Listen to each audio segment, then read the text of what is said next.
ओम श्री हनुमते नमः। आप सभी का आपकी अपनी चैनल पर बहुत बहुत स्वागत है। आज मंगलवार को सुनिए हनुमान जी की कथा। एक नगर में एक वृद्धा रहती थी। उसका एक ही पुत्र था। उस वृद्धा की हनुमान जी पर बहुत गहरी आस्था थी। वह हर मंगलवार को व्रत रखती थी और हनुमान जी की पूजा आराधना किया करती थी। एक बार हनुमान जी ने अपनी भक्ति की परीक्षा के लिए उस वृद्ध महिला के श्रद्धा का परीक्षण करने का विचार किया। हनुमान जी साधु का वेश धारण कर वृद्धा के घर गए और पुकारने लगे कि कोई हनुमान भक्त है जो हमारी इच्छा पूर्ण करे। तब आवाज सुनकर वृद्धा बाहर आई। वृद्धा जल्दी से बाहर आकर साधु को प्रणाम कर बोली, आज्ञा महाराज। हनुमान जी साधु वेशधारी बोले, मैं भूखा हूँ, भोजन करूंगा, तुम थोड़ी सी जमीन लिप दो। वृद्ध महिला बोली, दुविधा में पड़ गई। अंततः हाथ जोड़कर विनती करने लगी, महाराज, लिपने और मिट्टी खोदने के अतिरिक्त आप कोई दूसरी आज्ञा दे दे मुझे, मैं अवश्य पूर्ण करूंगी। साधु ने 3 बार प्रतिज्ञा कराने के बाद कहा, तू अपने बेटे को बुला, मैं उसकी पीठ पर आग जलाकर भोजन बनाऊंगा। यह सुनकर वृद्ध महिला बहुत घबरा गई, परंतु उसने प्रतिज्ञा की थी। उसने अपने पुत्र को बुलाकर साधु को सौंप दिया। साधु वेशधारी हनुमान जी ने वृद्धा के हाथों में से उसके पुत्र को पेट के बल लिटाया और उसकी पीठ पर आग लगा दी। आग जलाकर दुखी मन से वृद्धा अपने घर में चली गई। इधर भोजन बनाकर साधु ने वृद्ध महिला को बुलाया और कहा कि उनका भोजन तैयार है, तुम अपने पुत्र को बुलाओ ताकि वह भी आकर भोग लगा ले। इस पर वृद्ध महिला बोली, उसका नाम लेकर मुझे और कष्ट ना दे। लेकिन जब साधु महाराज नहीं माने तो वृद्धा ने अपने पुत्र को आवाज लगाई और वह अपनी माँ के पास आ गया और अपने पुत्र को जीवित देखकर वृद्धा को बहुत आश्चर्य हुआ। वह साधु के चरणों में गिर पड़ी। तब हनुमान जी अपने वास्तविक रूप में प्रकट हुए। वृद्धा को भक्ति का आशीर्वाद देकर प्रेम से बोले, शंकर भगवान की जय, हनुमान जी की जय, बजरंग बली महाराज की जय। आइए सुनते हैं मंगल व्रत की पौराणिक कथा। एक बार नैमिषारण्य तीर्थ में 8,000 मुनि एकत्रित होकर पुराणों के ज्ञाता श्री सुत से पूछने लगे, हे महामुनि, आपने हमें अनेक पुराण की कथा सुनाई है, अब कृपा करके हमें ऐसा व्रत और कथा बताएं जिसके करने से संतान की प्राप्ति हो तथा मनुष्यों को रोग शोक अग्नि सर्व दुख आदि का भय दूर हो, क्योंकि कलयुग में सभी जीवों की आयु बहुत कम है। फिर इस प्रकार उन्हें रोग चिंता के कष्ट लगे रहेंगे तो फिर वह श्री हरि के चरणों में अपना ध्यान कैसे लगा सकेंगे। श्री शिव जी बोले, हे मुनियों, आपने कल्याण के लिए बहुत ही उत्तम बात पूछी है। एक बार युधिष्ठिर ने भगवान श्री कृष्ण ने लोक कल्याण के लिए यह प्रश्न किया था। भगवान श्री कृष्ण और युधिष्ठिर का संवाद तुम्हारे सामने कहता हूँ, ध्यान पूर्वक सुनो। एक समय पांडवों की सभा में श्री कृष्ण जी बैठे हुए थे। तब युधिष्ठिर जी ने भगवान श्री कृष्ण से प्रश्न किया, हे प्रभु नंद नंद, अपने मेरे अनेकों कथा सुनाई है, आज आप कृपा करके ऐसा व्रत या कथा सुनाए जिसके करने से मनुष्य को रोग चिंता का भय समाप्त हो और उसको पुत्र की प्राप्ति हो। हे प्रभु, बिना पुत्र जीवन व्यर्थ है। पुत्र के बिना मनुष्य नरकगामी होता है। पुत्र के बिना मनुष्य पितृ ऋण से छुटकारा नहीं पा सकता और न ही उसका पुण्य नामक नरक से उद्धार हो पाता है। अतः पुत्रदायक व्रत बताएं। श्री कृष्ण भगवान बोले, हे राजन, मैं एक प्राचीन इतिहास सुनाता हूँ, आप उसे ध्यान पूर्वक सुनो। कुंडलपुर नामक एक नगर था। उसमें नंदा नामक एक ब्राह्मण रहता था। भगवान की कृपा से उसके पास सब कुछ था, फिर भी वह बहुत दुखी रहता था। इसका कारण यह था कि ब्राह्मण की स्त्री सुनंदा को कोई भी संतान नहीं थी। सुनंदा पतिव्रता थी, भक्ति पूर्वक श्री हनुमान जी की आराधना किया करती थी। मंगलवार के दिन व्रत करके अंत में भोजन बनाकर हनुमान जी की आराधना करती थी। मंगलवार के दिन व्रत करके अंत में भोजन बनाकर हनुमान जी को भोग लगाकर उसके बाद स्वयं भोजन करती थी। एक बार मंगलवार के दिन ब्राह्मण गृह कार्य के कारण हनुमान जी को भोग नहीं लगा सके, तो इस पर उसने बहुत ही दुख हुआ और उसने कुछ भी नहीं खाया, न अन्न खाया न जल ग्रहण किया। अपने मन में प्रण किया कि अब तो अगले मंगलवार को ही हनुमान जी को भोग लगाकर अन्न और जल ग्रहण करूंगी। ब्राह्मणी सुनंदा प्रतिदिन भोजन बनाती, श्रद्धा पूर्वक पति को खिलाती, परंतु स्वयं भोजन नहीं करती और मन ही मन श्री हनुमान जी को आराधना करती रहती थी। इसी प्रकार 6 दिन गुजर गए और ब्राह्मणी सुनंदा अपने निश्चय के अनुसार भूख प्यासी निराहार रही। अगले मंगलवार को ब्राह्मणी सुनंदा प्रातः काल ही बेहोश होकर गिर पड़ी।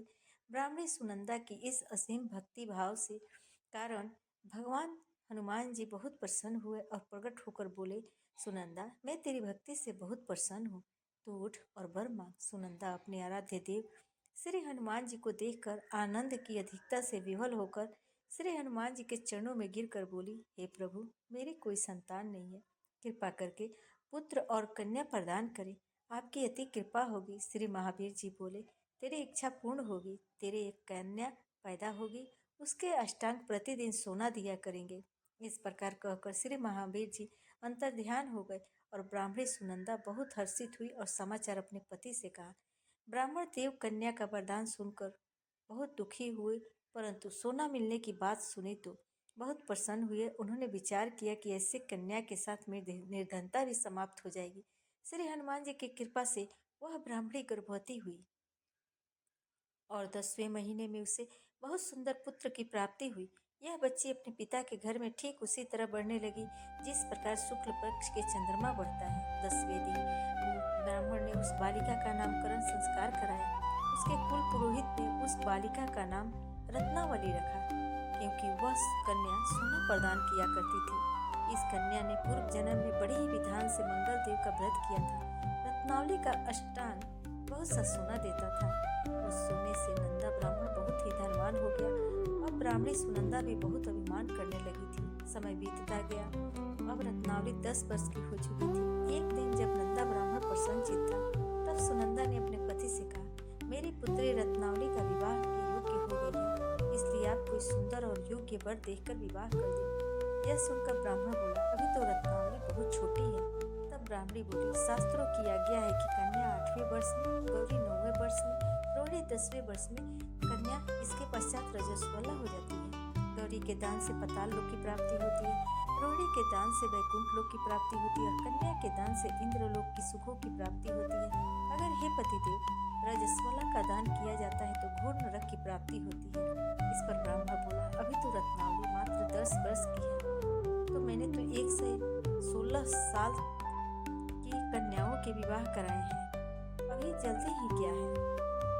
तब ब्राह्मणी सुनंदा बोली, आपको तो लोभ अधिक हो गया है। लगता है अगर 11वें वर्ष में विवाह नहीं होता तो उसमें मासिक धर्म के रक्त का पिता और बड़े भाई को पान करना पड़ता है। शास्त्रों में कहा गया है कि माता पिता और बड़ा भाई रजस्वला कन्या को देखते हैं तो अवश्य ही नरकगामी होते हैं। तब ब्राह्मण बोला, अच्छी बात है, कल मैं अवश्य ही योग्य वर की तलाश में अपना दूत भेजूंगा। दूसरे दिन ब्राह्मण ने अपने दूत को बुलाया और आज्ञा दी कि जैसे सुंदर मेरी कन्या है, वैसे ही सुंदर वर उसके लिए तलाश करो। दूत अपने स्वामी की आज्ञा पाकर निकल पड़ा। पंपई नगरी में उसने एक सुंदर लड़की को देखा। वह बालक एक ब्राह्मण परिवार का बहुत गुणवान पुत्र था। इसका नाम सोमेश्वर था। दूत ने इस सुंदर और गुणवान ब्राह्मण पुत्र के बारे में अपने स्वामी को पूर्ण विवरण बताया। ब्राह्मण नंदा को सोमेश्वर भी अच्छा लगा और एक शुभ मुहूर्त देखकर विधि विधान के साथ कन्या का दान करने के ब्राह्मण संतुष्ट हुए, परंतु ब्राह्मण के मन में तो लोभ समाया हुआ था। उसने कन्यादान तो कर दिया था, पर वह बहुत ही खीन था। उसने विचार किया कि रत्नावली तो अब चली जाएगी और मुझे इससे जो सोना मिलता था अब मिलेगा नहीं, पर मेरे पास जो धन है कुछ तो इसके विवाह में खर्च हो गया और जो शेष बचा है वह भी कुछ दिनों के बाद समाप्त हो जाएगा। मैंने तो इसका विवाह करके बड़ी भूल कर दी है। अब कोई ऐसा उपाय हो, रत्नावली मेरे घर में ही बनी रहे, अपने ससुराल ना जाए। लोभ रूपी राक्षस ब्राह्मण के मस्तिष्क पर छाता जा रहा था। रात भर अपनी सैया पर बेचैनी से करवट बदलते बदलते उसने बहुत ही क्रूर निर्णय लिया। उसने विचार किया कि जब रत्नावली को उसका पति सोमेश्वर अपने घर के लिए जाएगा तो वह मार्ग में छिपकर सोमेश्वर का वध कर देगा और अपनी लड़की को अपने घर ले आएगा, जिससे नियमित रूप से उसे सोना भी मिलता रहेगा और समाज का कोई मनुष्य उसे दोष भी नहीं दे सकता। जब अगले दिन सुबह हुई तो नंदा और सुनंदा ने अपनी जमाई तथा लड़की को बहुत सारा धन देकर विदा किया। सोमेश्वर अपनी पत्नी रत्नावली को लेकर ससुराल से अपने घर की तरफ चल दिया। ब्राह्मण नंदा महालोभ के वशीभूत होकर अपनी मति खो चुका था। पाप और पुण्य का उसे विचार नहीं था। अपने भयानक और क्रूर निर्णय को कार्य रूप देने के लिए उसने अपने दूत को मार्ग में अपनी जमाई का वध कराने के लिए भेज दिया था, ताकि रत्नावली से प्राप्त होने वाला सोना उसे हमेशा मिलता रहे और वह कभी निर्धन ना हो। ब्राह्मण के दूत ने अपने स्वामी की आज्ञा का पालन करते हुए उसके जमाई सोमेश्वर का मार्ग में ही वध कर दिया। समाचार प्राप्त कर ब्राह्मण नंदा मार्ग में पहुंचा और रोते हुए अपनी पुत्री रत्नावली से बोला, हे पुत्री, मार्ग में लुटेरों ने पति का वध कर दिया है। भगवान की इच्छा के आगे किसी का वश नहीं चलता है। अब तू घर चल और वहाँ पर ही रहकर शेष जीवन व्यतीत करना। जो भाग्य में लिखा है वही होगा। अपने पति की अकाल मृत्यु से रत्नावली बहुत दुखी हुई। करुण क्रंदन और रुदन करती हुई अपने पिता से बोली, हे पिताजी, इस संसार में जिस स्त्री का पति नहीं है उसका जीना व्यर्थ है। मैं अपने पति के साथ ही अपने शरीर को जला दूंगी और सती होकर अपने इस जन्म को, माता पिता के नाम को तथा सास ससुर के यश को सार्थक करूंगी। ब्राह्मण नंदा अपनी पुत्री रत्नावली के वचनों को सुनकर बहुत दुखी हुआ। विचार करने लगा, मैंने व्यर्थ ही जमाई वध का पाप अपने सिर लिया है। रत्नावली तो उसके पीछे अपने प्राण तक देने को तैयार है। मेरा तो दोनों तरफ से मरण हो गया। धन तो अब मिलेगा नहीं। जमाई वध के पाप के फलस्वरूप यम यातना भुगतनी पड़ेगी। यह सोचकर वह बहुत ही दुखी हुआ। सोमेश्वर की चिता बनाई गई। रत्नावली सती होने की इच्छा से अपने पति का सिर अपनी गोद में रखकर चिता में बैठ गई। जैसे ही सोमेश्वर की चिता को अग्नि लगाई गई, वैसे ही प्रसन्न होकर मंगलदेव वहां प्रकट हुए और बोले, हे रत्नावली, मैं तेरी पति भक्ति से बहुत प्रसन्न हूँ, तो वर मांग। तब रत्नावली ने अपने पति का जीवन दान मांगा। मंगलदेव बोले, रत्नावली, तेरा पति अजर अमर है, यह महाविद्वान भी होगा, और इसके अलावा तेरी जो इच्छा और हो वह वर मांग। तब रत्नावली बोली, हे ग्रहों के स्वामी, यदि आप मुझ पर प्रसन्न हैं तो मुझे वरदान दीजिए कि जो भी मनुष्य मंगलवार के दिन प्रातः काल लाल पुष्प, लाल चंदन से पूजा करके आपका स्मरण करेगा, उसको रोग व्याधि नहीं होगी, स्वजनों से कभी वियोग नहीं होगा, सर्प, अग्नि तथा शत्रुओं का भय नहीं रहेगा, और जो स्त्री मंगलवार का व्रत करेगी वह कभी विधवा नहीं होगी। मंगलदेव ने तथास्तु कहकर अंतर्ध्यान हो गई। सोमेश्वर मंगलदेव की कृपा से जीवित हो उठा। रत्नावली अपने पति को पुनः प्राप्त कर बहुत प्रसन्न हुई और मंगलदेव का व्रत प्रत्येक मंगलवार को करके व्रतराज और मंगलदेव की कृपा से इस लोक में सुख है स्वर्ग को भोगते हुए अंत में अपने पति के साथ स्वर्ग लोक को गई। प्रेम से बोलिए जय हनुमान जी। आइए अब हम लोग सुनते हैं मंगलवार को सुनी जाने वाली मंगला गौरी माता की पौराणिक कथा।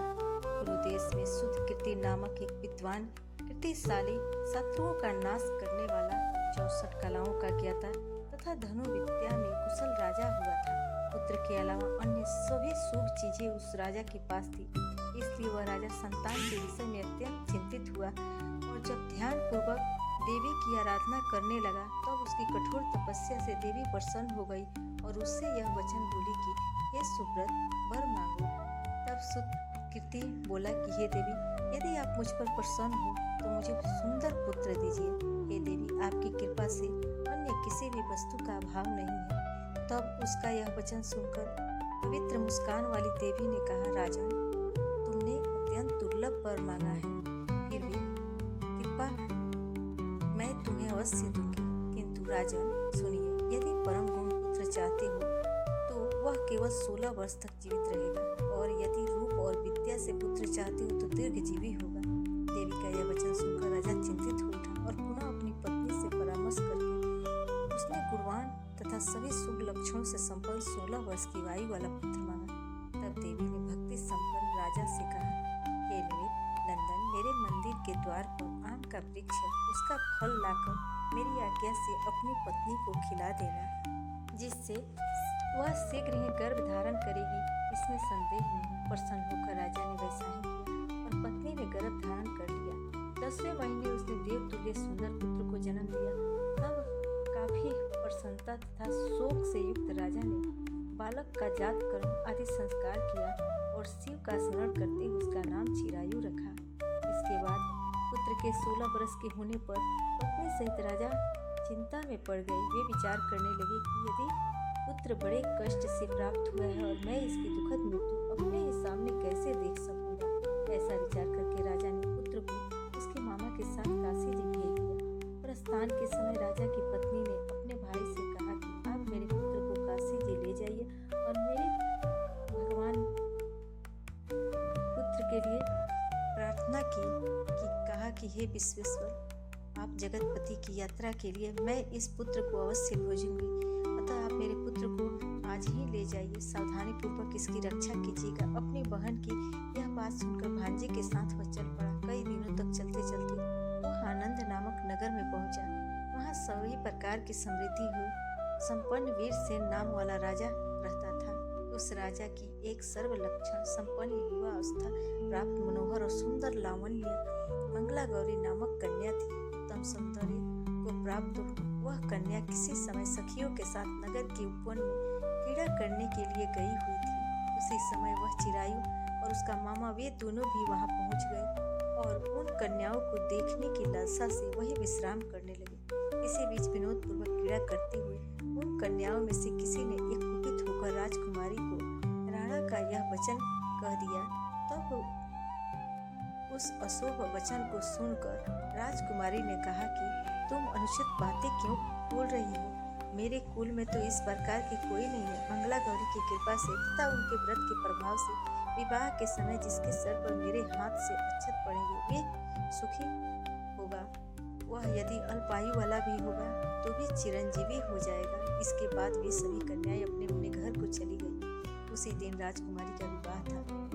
मालिक देश के दृढ़ धर्मा नामक राजा ने सुकेत नाम वाले पुत्र के साथ उसका विवाह निश्चय किया गया था। वह विधान कुरूप तथा बहरा था। तब सुकेत के साथ आए हुए उन लोगों ने विचार किया कि इस समय कोई दूसरा श्रेष्ठ वर ले जाना चाहिए और विवाह संपन्न हो जाने के बाद वहां सुकेत पहुंच जाए तो उन लोगों की चिरायु के मामा के पास गए और उनसे याचना करने लगे, विनती करने लगे कि आप इस बालक को हमें दे दीजिए जिससे हमारा कार्य सिद्ध हो जाए। इस पृथ्वी पर परोपकार के समान दूसरा कोई धर्म नहीं है। तब उनकी बात सुनकर चिरायु का मामा मन ही मन बहुत प्रसन्न हुआ, क्योंकि इसने उपवन में पहले ही कन्या मंगला गौरी की बात सुन ली थी।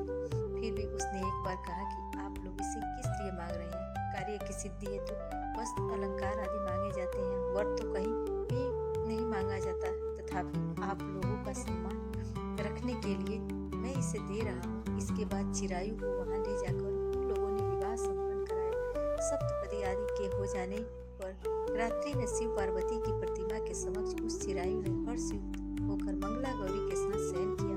उसी दिन चिरायु के 16 वर्ष पूर्ण हो चुके थे और अर्धरात्रि में साक्षात काल सर्प रूप में वहां आ गया। इसी बीच संजोग वर्ष राजकुमारी जाग गई। उसने उस महासर्प को वहां देखा और वह भय से व्याकुल होकर कांपने लगी। तभी उस कन्या ने धैर्य धारण किया, 16 उपचारों से सर्प की पूजा की और पीने के लिए उसे दूध दिया। उसने दीनता भरी वाणी में उस सर्प की प्रार्थना की और स्तुति की। मंगला गौरी प्रार्थना करने लगी कि मैं उत्तम व्रत को करूंगी जिससे मेरे पति जीवित रहे, या जिस तरह से चिरकाल तक जीवित रहे। आप वैसा वहां से चला गया। इसी बीच संजोग बस राजकुमारी जाग गई और उसने वहां महासर्प को देखा। इतने में सर्प वहां स्थित एक कमंडल में प्रवेश कर गया और उस मंगला गौरी ने अपने कंचुकी से उस कमंडल का मुंह बांध दिया। इसी बीच उसका पति अंगड़ाई लेकर जा गया और अपनी पत्नी से बोला, प्रिय मुझे भूख लगी है। तब वो अपनी माता के पास जाकर खीर लड्डू आदि ले आई और इसके द्वारा दिए हुए भोज्य पदार्थ को उसने प्रसन्न होकर खाया। भोजन के बाद हाथ धोते समय उसने हाथ की अंगूठी गिर पड़ी। तांबुल खाकर वह पुनः सो गया। इसके बाद मंगला गौरी कमंडल को फेंकने के लिए जाने लगी। यह विधि कैसी है? उस कमंडल में से बाहर की ओर जगमगा रही थी हार कांति को देखकर वह आश्चर्यचकित हो गई। घट में स्थित उस हार को उसने अपने कंठ में धारण कर लिया। इसके बाद कुछ रात शेष रहते ही चिरायु का मामा आकर उसे ले गया। इसके बाद वर पक्ष के लोग सुकेत को वहां ले आए। उसे देखकर मंगला गौरी ने कहा कि यह मेरा पति नहीं। तब उन सभी ने उससे कहा कि हे सुकेत, तुम यह क्या बोल रही हो? यहाँ तुम्हारा कोई परिचायक हो तो उसे हम लोगों को बताओ। मंगला गौरी बोली, जिसने रात में 9 रत्नों की बनी अंगूठी दी है उसकी अंगुली में उसे डालकर परिचायक निशानी देख ले। मेरे पति ने रात्रि में मुझे जो हार दिया था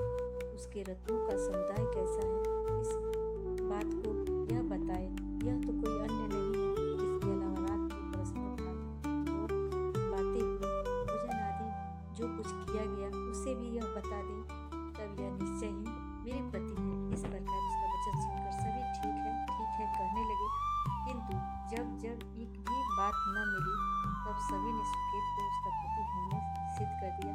तो वर पक्ष वाले जिस तरह से आए थे उसी तरह चले गए। उसके बाद अपने वंश को बढ़ाने वाली महान यश से संपन्न तथा परम तपस्विनी कमला गौरी के पिता ने अन्न पान आदि का सूत्र चलाया। उन्होंने वर पक्ष का वृत्तांत कान सुन लिया कि स्वरूप से कुरूप होने के कारण लोगों के द्वारा किसी अन्य को वर के रूप में आदरपूर्वक लाया गया था। तब उन्होंने अपनी कन्या को पर्दे के भीतर बिठा दिया। उसके बाद 1 वर्ष बीतने पर यात्रा करके चिरायु अपने मामा के संग यह देखने आया कि विवाह के बाद वहाँ क्या हुआ। तब भीतर से उसे देखकर वह मंगला गौरी अत्यंत प्रसन्न हुई और माता पिता से बोली, मेरे पति आ गए हैं। तब राजा ने अपने स्वजनों को बुलाकर पूर्व में कहे गए सभी परिचय को निशानी को देखकर मंद मुस्कान वाली अपनी कन्या चिरायु को सौंप दी। राजा ने श्रेष्ठ जनों को साथ लेकर विवाह का उत्सव कराया। उसके बाद राजा वीरसेन ने वस्त्र आभूषण आदि सोना, घोड़े, रथ और अन्य धन की बहुत सी सामग्रियां देकर उन्हें विदा किया। इसके बाद कुल को आनंदित करने वाला वह चिरायु पत्नी और मामा को साथ लेकर सेना के साथ अपने नगर में पहुंचा। लोगों के मुख से उसे आया सुनकर उसके माता पिता को विश्वास नहीं हुआ। उन्होंने सोचा कि प्रारब्ध अन्यथा कैसे हो सकता है। इतने में वो अपने माता पिता के पास आ गया और स्नेह से परिपूर्ण वह चिरायु भक्तिपूर्वक उनके चरणों में गिर पड़ा। तब अपने पुत्र का मस्तक छूकर उन दोनों ने परम आनंद प्राप्त किया। पुत्रवधू मंगला गौरी ने सास ससुर को प्रणाम किया। तब सास उसे अपनी गोद में बिठाकर सारा वृत्तांत शीघ्रतापूर्वक पूछने लगी। हे तब पुत्र बहू ने मंगला गौरी के उत्तम व्रत महात्म्य तथा जो कुछ घटित हुआ था वह सब वृत्तांत बताया। जो कोई भी इसका श्रवण करता है या जो इसे कहता है उसके सभी मनोरथ पूर्ण हो जाते हैं, इसमें संदेह नहीं है। प्रेम से बोलिए मंगला गौरी माता की जय, हनुमान जी की जय। अगर आपको यह मंगलवार व्रत की कथा अच्छी लगी हो तो वीडियो को लाइक करिएगा, शेयर करिएगा और चैनल को भी सब्सक्राइब करिएगा।